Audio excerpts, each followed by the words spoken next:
This episode of Reasonably Spontaneous Conversation is brought to you in part by Clay Boykin Life and Business Coaching, because we all get stuck at times. For more information, visit clayboykin.com. By Janelli Bean, for fun and engaging children's books with cute and colorful characters. For more information, visit janellibean.com. And by Wise Owl Organizing, simply set up for you. Organizing consulting and clarity coaching, virtual or in person. For more information, visit wiseowlorganizing.com.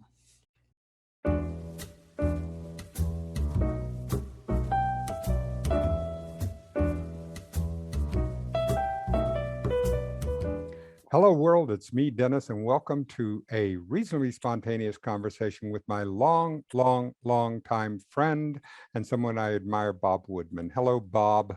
Dennis, it's good. So good to see you. I guess we need to get together every 20 or so years just to catch up on things and see how things are going. So, well, yeah, it's so good to see you.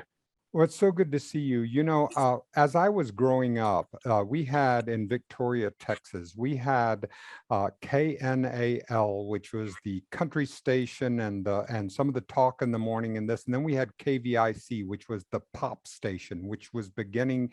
This was when I was growing up and we were getting into the Beatles and getting into that. And so that was going. So where did you intersect radio in general, and when did you intersect KVIC in particular? Question. Radio, I started at a small radio station. Believe it or not, it was a little 1,000-watt daytimer in Tuscaloosa, Alabama. And this, I still in high school. Really?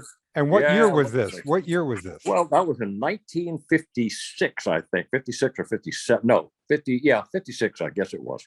And I went to the woman who was the owner, and I said, "Hey, we need some rock and roll radio on this in the city." And I think there were 3 stations in town at the time, and she was the number 4th or 5th rated station in the 3-station market. And so she said, "Okay, I'll tell you what I'll do." I was shocked that she did. She said, "I'll give you 2 hours on Saturday morning if you can sell it." And I said, "Okay, what do you mean sell it?" And so she said, "Well, if you get some advertising." So we sold it in 15-minute blocks, 2 hours. And I was very happy. We had 4 clients on the air. She gave me half of the money. She said, "Okay, you sell it for whatever you can get for it. I'll give you half the money." And so I said, "Okay, we'll just do that." So there were 4 clients. Each one got 2 quarter hours during the 2-hour block. That was WNPT in Northport, Alabama, which is the little suburb of Tuscaloosa. Oh. And that it all started right then. So it is, but Bob, historically, this was the beginning of rock and roll. So you were on the leading edge. You were on the leading edge of what was going. So how did you begin to know that rock and roll was something that was going to be outsourced? I think, Dennis, it was something in high school. I'm getting something on my camera here. Sorry, my apologies. It's my hand. It's my hand. In school, of course, Elvis was beginning to be the guy, right? And Chuck Berry, and it was transitioning from what we called back in those days race radio. Exactly. And did you find race radio enjoyable? I mean, did you have that? Did you have a sense of something was there that the white artists could cross over and begin to pull from? It was just breaking up. We were starting to get some Black artists who were recording. I guess Fats Domino came along a little bit after that, but we were starting to get some African-American people. Yep. And up until then, people like Jerry Lee Lewis and Elvis and all had been criticized for imitating Black radio.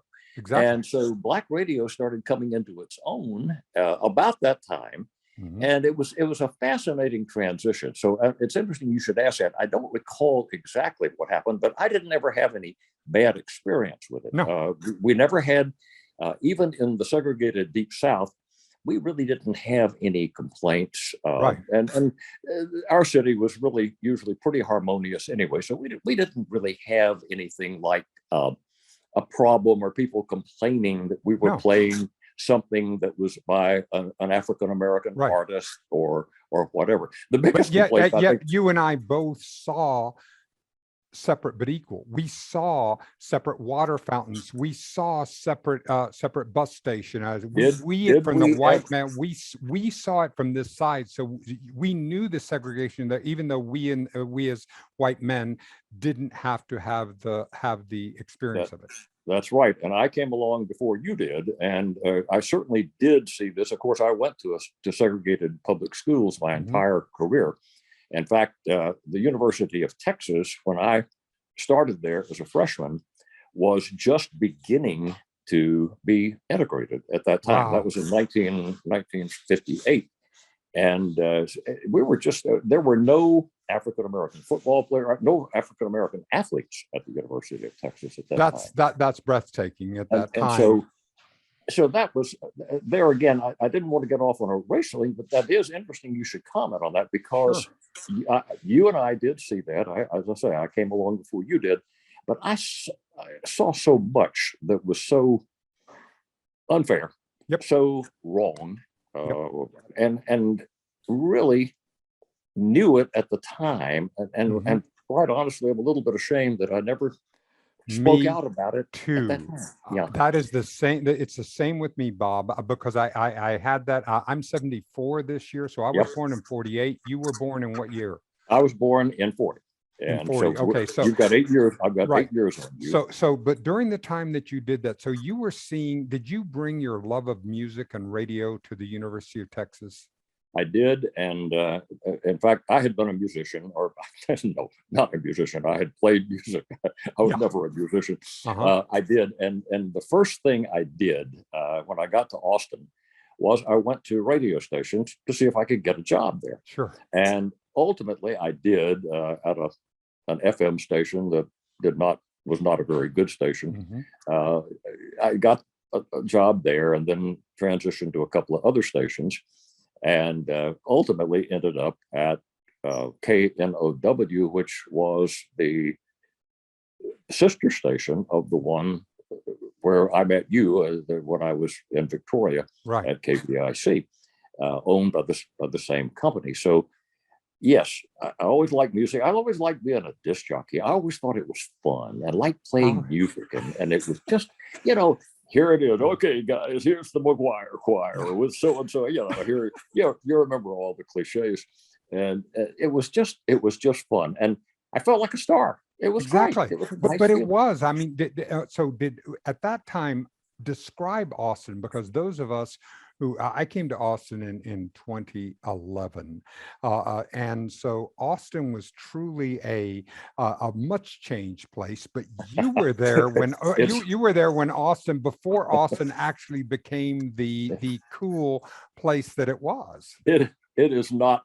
Listen, it's not the same place. I mean, it's just a totally different place. When I got to Austin, the University of Texas had about 20,000 students, and the city had about 220,000 people, something like that. Maybe in the metro there might have been 300,000. If you kind of break them all together, I'm not really sure. And as you said, didn't have the coolness or the flair. It was just a place. I mean, quite honestly. And I think most of us who were there recognized that it really was a special place at that time, even then. And when I got out of school, I went on active duty for 4 years. Where did you go? What years were those? I'm sorry, I got 63 to 67.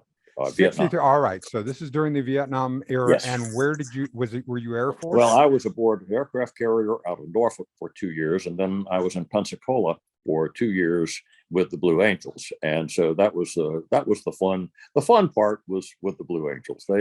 Those guys taught me a lot about aviation and about public relations. And I was not a pilot, but I just loved working with them. I was their public relations officer, and scheduled their shows, and I'm sure you've seen them, and Of course. just an exciting bunch. Were they flying And Phantoms at that time, or back what in were they flying? actually, this was before the Phantom. This was a Tiger. It was the F-11, Yeah. and then they transitioned to the F-4. And just before I left Pensacola, they were transitioning to the F-4 Phantom.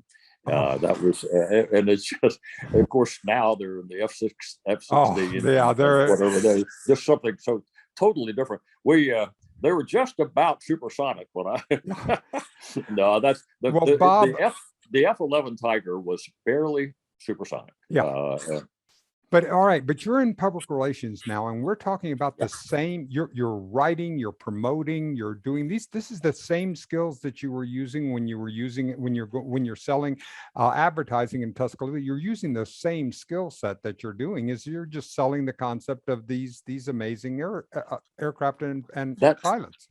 I think that was the fun of being with the flight demonstration team, and they were very clear that it is not an aerobatic squadron; it's a flight demonstration squadron. Right. Because the purpose of the Blue Angels ostensibly was to, of course, it's to thrill people, but sure. The real purpose, the published purpose, was to show how naval aviation works. Yep. Show now how. Just as the Thunderbirds are there to show how Air Force aviation works, yep. Naval aviation. In fact, the fighter planes that they flew were equipped with tail hooks, just like carrier planes, sure. That they could operate on an aircraft carrier if they had to. They didn't, but they could. They could have. They were truly Navy. They were not changed up at all. They were just exactly the same thing that naval aviators fly, the ones they fly in Top Gun, and, yep. And all this kind of thing. So anyway, you got out of the Navy then, and what's your plan? Well, that's good, but there again, Dennis, you have some very interesting questions, because I had decided at one time I was going to be a lifer, that it was going to be all right. Yeah, sure. I'll stick around, and I kind of liked the Navy. And honestly, if I could have stayed in Pensacola the rest of my career, I probably would have done that. But then I wanted to get back in broadcasting, so I decided that you had to go to a big market. You had to go to Atlanta, Dallas, or Houston, sure. Or in my case, Birmingham or Memphis or someplace like that. Yep. So I put out this plethora of tapes and sure. Resumes. Well, finally, one landed on the desk of a friend of mine in Austin, whom I had worked with when I was in school, when I was part-time. And he wanted me to come back to Austin. And so we hooked up, and Harry Smith was his name. He was he was the sales manager, but he truly was the general manager, because right. Our general manager really was a little bit, he was about ready to retire. Sure.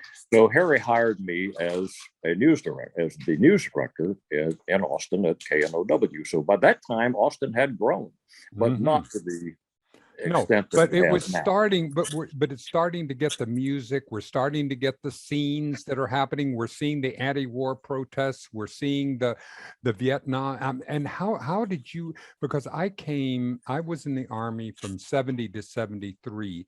Yep. And so you were earlier than I. What was your consciousness as far as your awareness as to what the war was about, what the protests were about, what the change in because one of the reasons why I wanted to talk with you, Bob, is because you actually were there when the change in consciousness of the human beings through music that went during that time. I mean, you got the entire throughput during this time. So I knew I wanted to get this conversation. That is such again, an interesting concept, because when I went back to Austin, the folk music and rock and roll, those were that was the beginning of the anti-war, all the protests. This was the winding down of Vietnam. I got to Austin in 67. Wow. Went back to Austin in 67. By that time, the city had grown to about 350,000 people. And there was a head shop there called Oat Willie's, and people had begun smoking weed pretty much in public. Sure. There was a place called Armadillo World Headquarters, which was on Barton Springs Road. It was where all the it's where it began, Dennis. Sure. The whole thing, even Willie Nelson. You go to Asleep at the Wheel, and some of the artists who were starting to perform. This had nothing to do with the protest, Right? but this was the genesis. But you can't separate the music from That's right. the raising and the conscience. You can't do that, Bob. That's exactly right. At that point, rock and roll was the protest music, but ultimately, the country and Texana music had evolved into something of an awareness thing. It was no longer country music with four chords. It was music that really spoke to people. It was not You're Cheating Hard. It was not Hank Williams. It was messages. It was stuff that raised the you said it, raised the awareness of people. Yep. And it was a period I'm so grateful that I was able to go through. I was on the air as a disc jockey for a while, but then was off the air. I was in news. But even after I transitioned to sales in Austin, I was still so aware by going to the concerts and the shows that we had, that we promoted and we were a rock station. Yeah. But again, there was a place called the Vulcan Gas Company, and it was on Congress Avenue, and that was where the real heavy rock acts played before 6th Street actually became a place to go.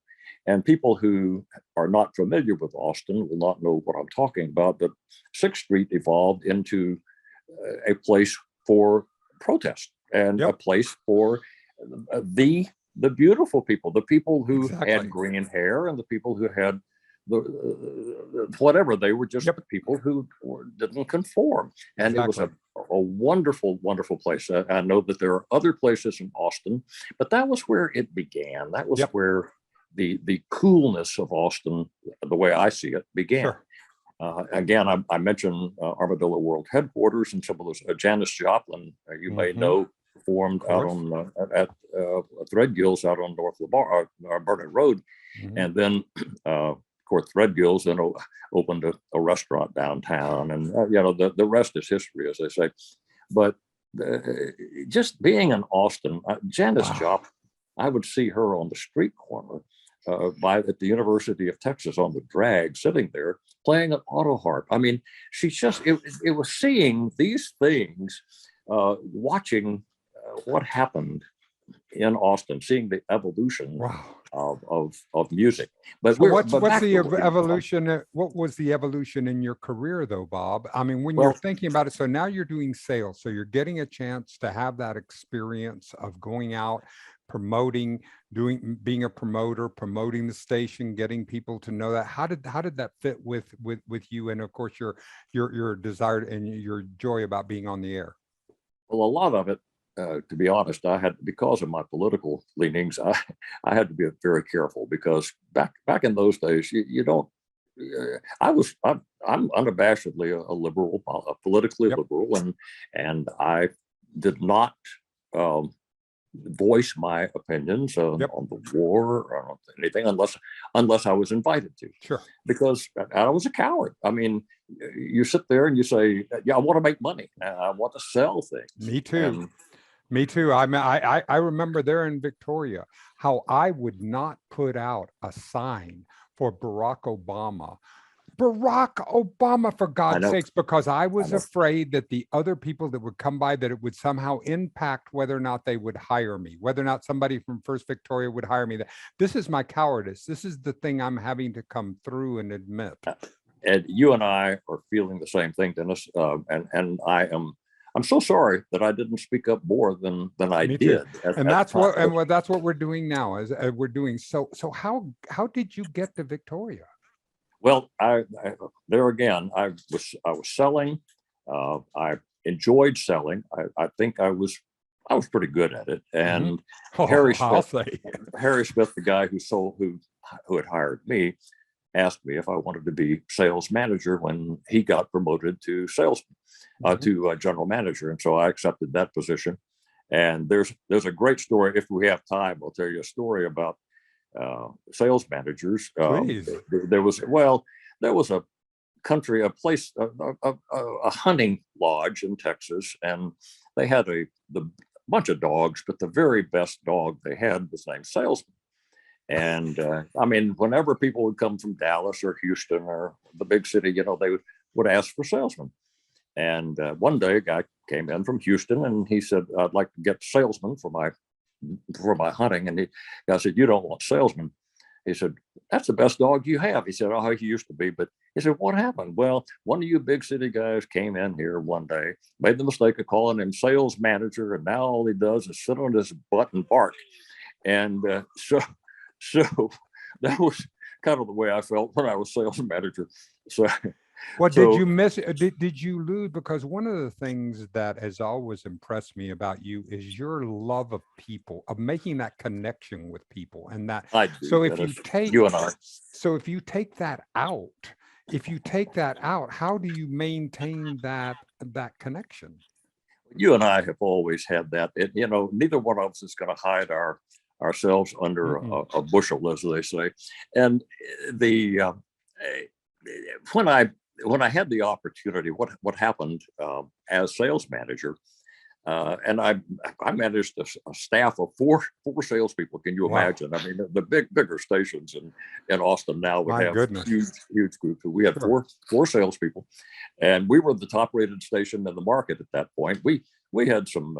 I hope so other people who are listening, you'll know what I'm talking about. We had audience shares of 50, 55, 60 at some point. My again, there were only 5 or 6 stations. Yeah, but still that is a huge it was gigantic share before everything has become so segmented. So I'm not sure that I was such a great salesman, or I just had a good product. But anyway, I was after I had spent a couple of years as sales manager, we had an opening in Victoria, and I didn't know much about Victoria. I knew we had a station there, KVIC, and it was a single station, AM, but I didn't know much about it. I had been there one time at a group meeting, but Harry asked me if I wanted to go down there and become general manager. Well, Wendell Mays, whom I adored, he was our nominal owner of the organization, encouraged me to go to Victoria. And so I went down there, took a look, and I said, okay, I will. It's totally different because at that point, Victoria had 40,000 people, and it was it's kind of a culture shock. It's a deeply concerned. It was known at that time. What year was that? That was in 71. All right, so 71, and we're talking about a very okay. So Victoria in 1971. What did you get yourself into? That's what I asked myself when I got there, Dennis. I got to admit, got in at that point. And I don't think I'm telling any out of tail stories. Heavens no! Our station, our radio station, had never billed, as far as revenue is concerned. We had never billed more than about $12,000 a month. Well, that was barely enough to pay the bills. Exactly. And then you said there were and there were only those 2 stations, KNAL and KVIC, except for an FM station that was not really significant. KNAL was country, and I mean, I'm telling, I know you know this, but the audience, and we were rock, and again, because Victoria was so conservative, rock was not totally accepted. No, this was not the station that you built it into. This was not the. All right, just allow me to say that. Allow me because what I'm saying is because I got to see it from the outside, Bob. I got to see it build into, and as the culture changed, as it was going along, built into something that was an integral part of the Victoria culture as it continued through there. Well, I appreciate the kind words, Dennis. It was certainly not without a lot of effort on a lot of people's A part. lot of people's part. Well, it's teamwork makes the dream work, right? I mean, yeah, and it certainly does. We had. I have to start out by talking about Wendell Mays Jr. Please. He was absolutely the finest person I've ever met. He died in November of last year at age 97. Wow. Just a wonderful man.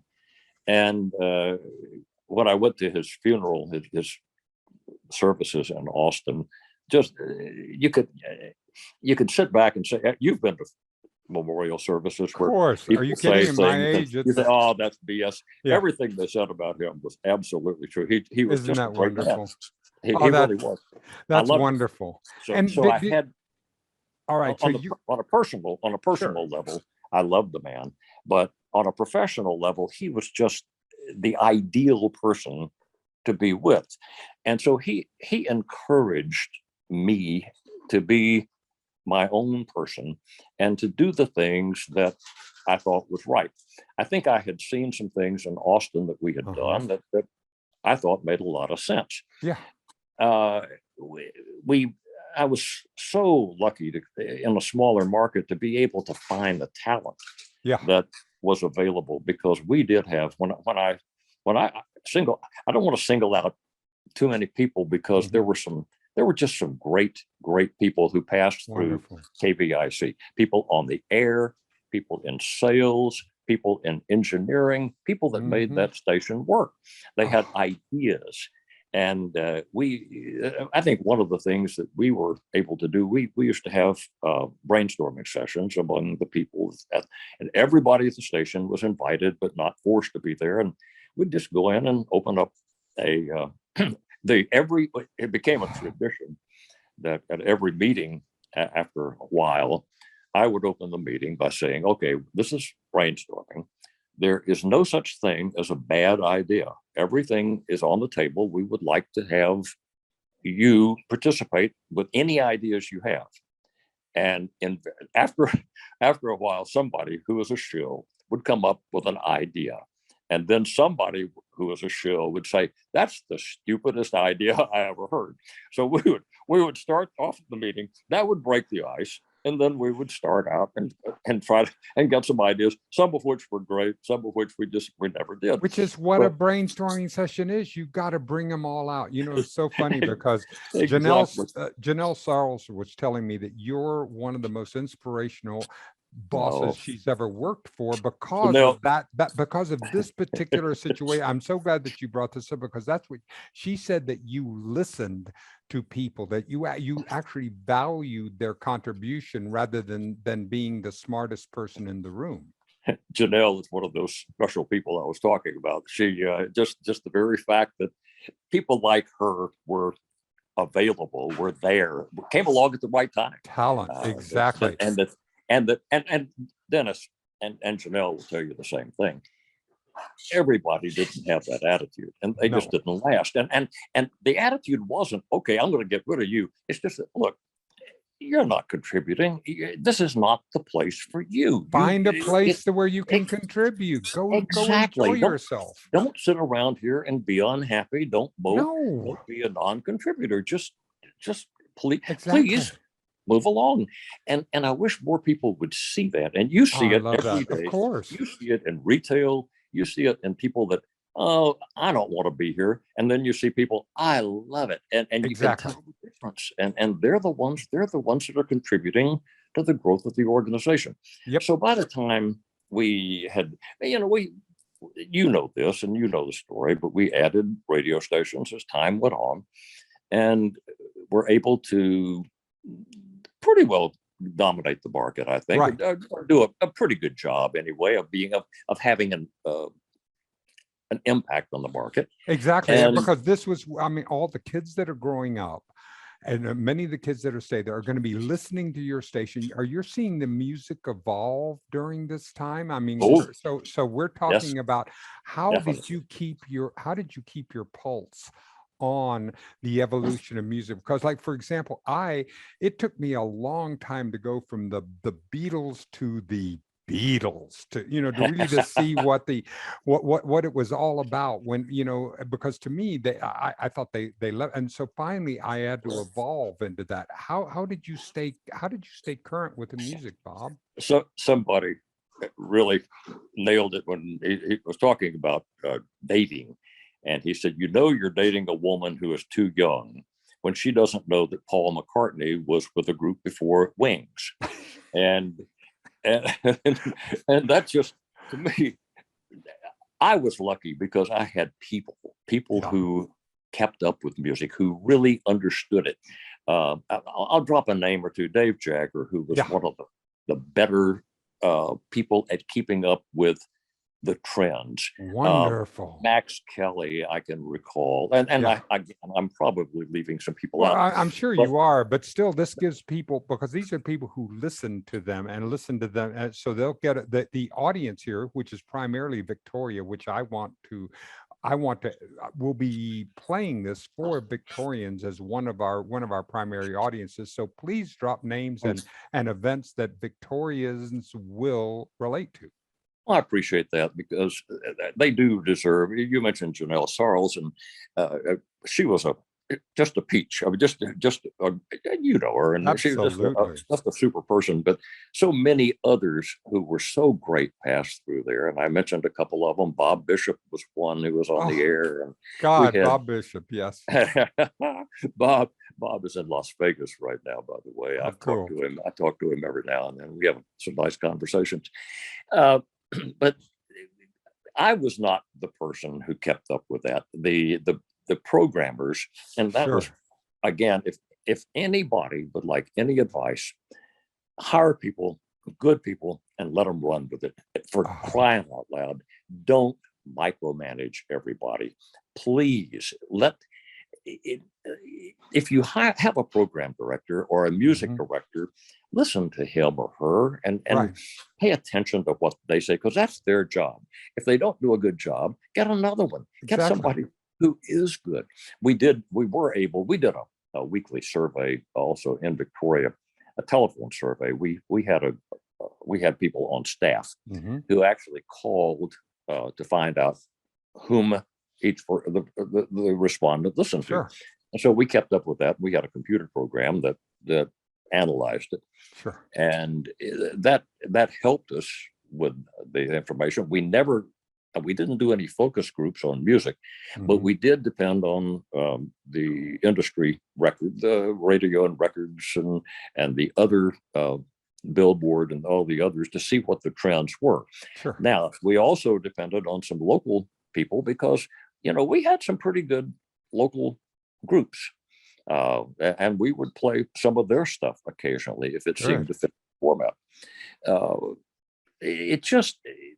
It was one of those things, the evolution, and I'll be the first to admit, I don't understand what's going on in music right now. I really don't. I'm out of it. I'm out of it too. I was sitting there. I remember 20 or 30 years ago when I would watch the Grammys, or I would hear the Grammys, and I would go, okay, well, there are a couple of people I haven't heard of, but everybody else I know. But I'm telling you now, and just if I see the Grammys, I don't know a single artist who is there, or the music, but it's something that I'm open to. I want to know the poetry. I want to know what rap and hip hop and that from the poetic standpoint, even if I can't get there because my rhythms are different. See, you and I are so similar. I want to know these things. I worked for a while. I'm not going to go through the litany of what's happened with me, but I worked at a urban radio station in Tyler, Texas, before I kind of semi-retired. And that was quite an experience, because I had never experienced urban music before. And I got a chance to really listen to that and to understand why. I don't understand it. But to understand why people got caught up in it, particularly younger people. It was a phenomenon, and I never had thought about it, because my background, and so much of yours too, was in rock, country, Texana, that kind of music. so I had really never paid much attention to any urban music, hip hop, anything along that line. And it was a great experience. Let's just say that it was a very broadening experience. It was something that I had never seen before. So it was good. And when did you leave Victoria? Okay, that was in 1999. 99. Yeah, we had in 1990, I guess late 1998, we had an offer. Wendell was the principal owner of the radio station. I was a minority owner of very minority owner of the radio station. He called me one day, and we had several suitors to buy the stations. By that time, we owned 2 stations. We had an LMA, a local marketing arrangement agreement with another station, and then we had those 3 stations, and so we at that point were entertaining offers, and nobody really wanted the station that bad, not as badly as we did. So things were good by that time. We had started making some money. It was never a gold mine, but it was always very. You're making a living as an artist who is putting out there, and you're doing that, and which I think is I just think that there's a great value in that. Well, I appreciate that, because the people, and we were able to pay a little better money for talent than some of the other smaller market stations were. And by that time, Victoria had grown to the point that 60 or 70,000, 65,000 people, and so we were very, let's say, somewhat competitive, and it was nice to be able to provide places for people to work. But at that time, Wendell was getting tired of the business. The business had changed so much, as you know, by that time, and it had come to the point that it really wasn't that much fun anymore. Exactly. When it's fun, let's stop doing it. Let's figure something out. You see this and you understand it. Absolutely. And some of the people I meet at the University of Alabama, some of the students that are going through broadcasting talk about radio and how do you get into it? And I don't, my first response is, hey, don't, it's so totally different from what it was when I began, but I don't want to discourage them. And so, here's what you do. And that kind of thing. I hope that they land where they want. And wherever we're going to do, because in this, I've never seen a time. I mean, who have been in entertainment for as long as you have, and I who've been in entertainment, and suddenly there are more choices and more opportunities for someone to distract their attention than we've ever had in our. So whatever the kids that are getting into it, they're going to have to make their own path. There's no more of these grooved paths that were there. They're going to have to blaze their own trails. You are so right. Back when I began, you're going to get into radio, television, or you're going to get into film or something like that. That's entertainment. Now, as you say, there are so many choices, so many options. I noticed that the University of Alabama, that I'm associated with, in the School of Communications, so much is electronic, is digital communications now. They're not focusing as much on television. There's a lot of public relations and advertising, but television and radio, and especially radio, are not really getting that much of a. They're teaching people to use the internet for marketing. How do you use Facebook? How do you use Twitter? How do you use TikTok? What do you do? How do you, when somebody beckons, some company, what kind of a background are you going Exactly. to have? Say, okay, we need to get on Facebook, or we need to do this. So Yeah, but that's the basic principles of sales, the basic idea, do you make a connection with the person? You make a connection, you sell a value proposition, you let them know all of those things are just as current as today, Bob.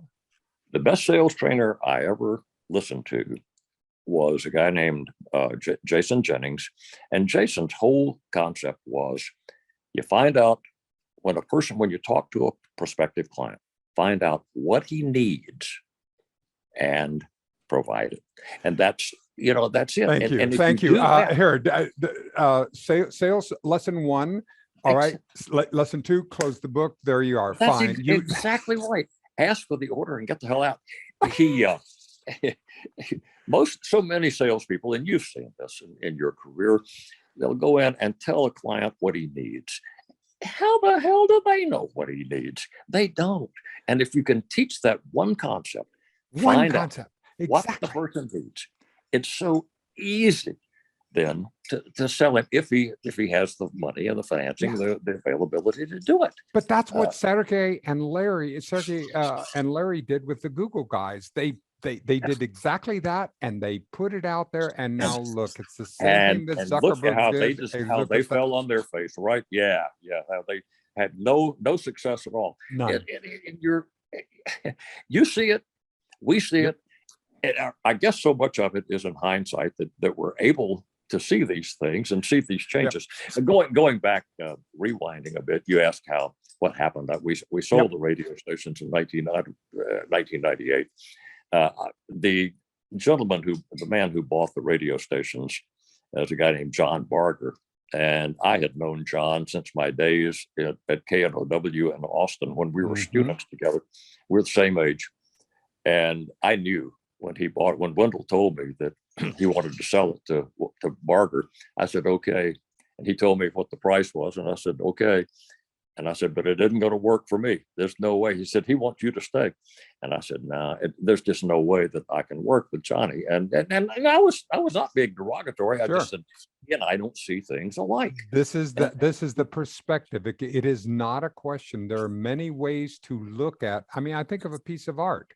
You sit there and you can have two people look at exactly the same piece of art and take two different things away. And you said this perfectly. My wife, who is sitting over here listening, she is an artist, and we've seen that same thing, and she knows that. She sees that and seen that in her career. Somebody says, "Oh, that's beautiful." No, it's really not. That's not what I want. But anyway, good for you for being willing to have the courage to be able to say, "No, I'm not." Well, I'm not so sure that I totally did, because during the transition, when Barger bought the station, he asked me if I would stay on. And I said, Johnny, I'll stay with you for 6 months. And that's it, because there's no way. I said, you know this, right? We're not going to be able to work together. And I said, if you will agree to this, I'll stay for 6 months during the transition. We can find the right person to take the stations and use it. By that time, there were 4 stations. He had a station that he had put on the air. So we had 4 at that time, by that time. And I said, take these 4 stations and operate them the way they should be, the way Victoria deserves to have them operate. But you and I do not see things as in the same way. And he said, well, let's just see what happens. Well, by that time, I had decided that there was just no way it was going to work. And so in May, late April, early May of 1999, I left, and that's, as the rest, they say, is history. And I ultimately came back to Alabama and then left to go back to Texas, and stayed in Texas for a while. Then ultimately went to Mississippi for a while, then came back, landed in Alabama. So that's where I am. So tell me about your perspective, because I'm getting a chance to see what this age looks like. I mean, I kid my wife. I say, for me, when I make coffee at night, and prepare the coffee maker, that's aspirational. That's saying, by God, I'm going to wake up in the morning. So I'm proud of myself. That's being I'm an optimist. Very optimistic. I like that.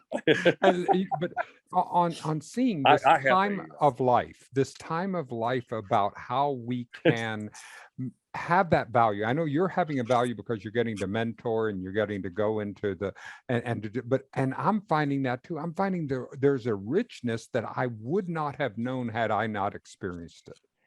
What I admire, and I'm not blowing smoke, I admire what you're doing because you have picked up, as I said, we discovered we're Thank 8 you. years difference.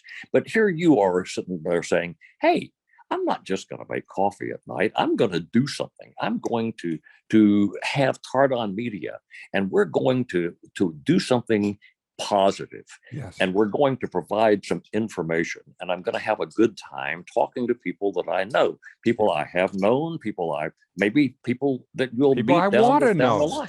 Absolutely. That's right. And I really admire that. And I think that's what with me, when I came back, I really wasn't really sure that I was going to get into anything when I moved to Tuscaloosa in temporarily for a while, and then went back to Texas, but ended up here in about, I don't know, 2005, 2000, somewhere around there.